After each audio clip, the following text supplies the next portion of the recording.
परिचय। देखो राहुल, ये रोबोट चल रहा है। हाँ रुचिका, ये रोबोट और भी कई काम कर सकता है। राहुल, क्या तुम सजीव और निर्जीव वस्तुओं में फर्क समझते हो? रुचिका, मैं केवल एक अंतर समझता हूँ कि सजीव वस्तुएं चलती हैं, लेकिन अगर ये सच है तो इस रोबोट को सजीव क्यों नहीं समझा जाता?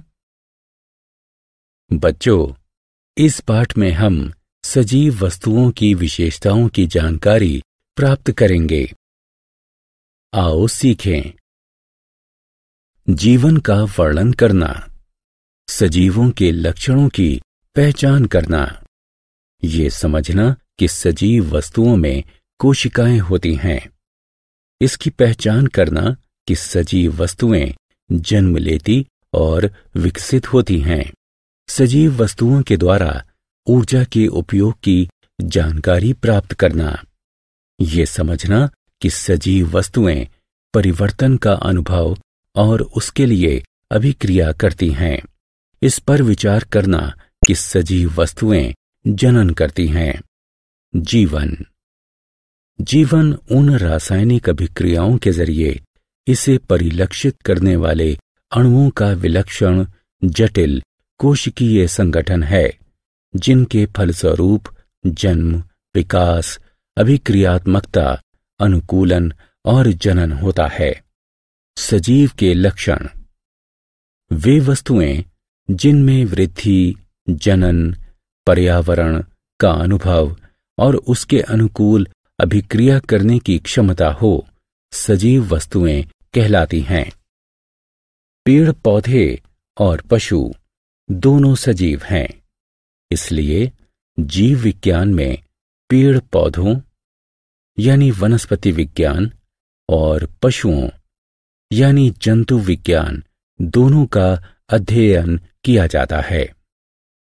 सभी सजीव वस्तुओं में निम्नलिखित मौलिक लक्षण होते हैं: परिवर्तन का बोध और अभिक्रिया की क्षमता, जन्म लेना और विकास करना, अपशिष्ट का त्याग करना, जनन करना।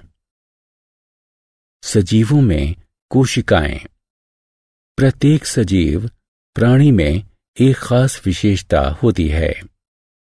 इसे दो या दो से अधिक भागों में विभाजित नहीं किया जा सकता है।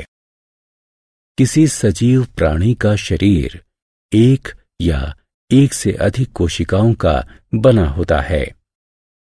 कोशिकाओं को जीवन का संरचनात्मक एवं कार्यात्मक एकक माना जाता है। कोशिकाएं जीव द्रव्य अथवा सजीव पदार्थ से बनी होती हैं। शरीर की सभी क्रियाएं और जीवन के गुणधर्मों का कारक जीव द्रव्य होता है।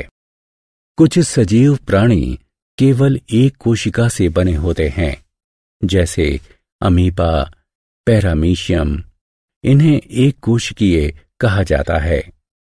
वे जीव जो अनेक कोशिकाओं से बने होते हैं बहुकोशिकीय कहलाते हैं। सजीव प्राणियों का जन्म और विकास, सभी सजीव बढ़ते तथा विकास करते हैं। सजीव में बढ़त नए जीव द्रव्य के आकार, भार एवं संश्लेषण में वृद्धि के कारण होती है। पशुओं का विकास एक निश्चित आयु तक होता है, जबकि पेड़ पौधे जीवन पर्यंत बढ़ते रहते हैं। सजीव प्राणियों द्वारा ऊर्जा का उपयोग, न केवल शरीर के विभिन्न क्रियाकलापों के लिए, बल्कि उत्क्रम माप यानी किसी प्रणाली में विकार या रोग की सीमा को नियंत्रित रखने अथवा गड़बड़ी को दूर करने के लिए भी सजीव प्राणी को निरंतर ऊर्जा की आवश्यकता पड़ती है। भोजन ऊर्जा का स्रोत होता है। शरीर की हर कोशिका को इसकी जरूरत होती है। पेड़ पौधे प्रकाश संश्लेषण की क्रिया से अपना भोजन तैयार करते हैं। प्रकाश संश्लेषण की क्रिया के लिए पेड़ पौधों को धूप, पानी और पर्णहरित यानी क्लोरोफिल की जरूरत होती है। सजीव प्राणियों द्वारा श्वसन। भोजन से ऊर्जा प्राप्त करने के लिए सजीव प्राणियों को ऑक्सीजन की जरूरत होती है। वे श्वसन क्रिया से ऑक्सीजन ग्रहण करते हैं।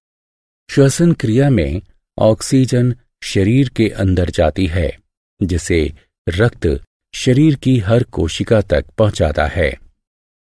श्वसन के लिए मानव शरीर में फेफड़े यानी फुफ्फुस, मछलियों में गलफड़ और तिलचट्टों में श्वास रंध्र होते हैं। आओ खेलें। कॉलम क का कॉलम ख से उचित मिलान करें।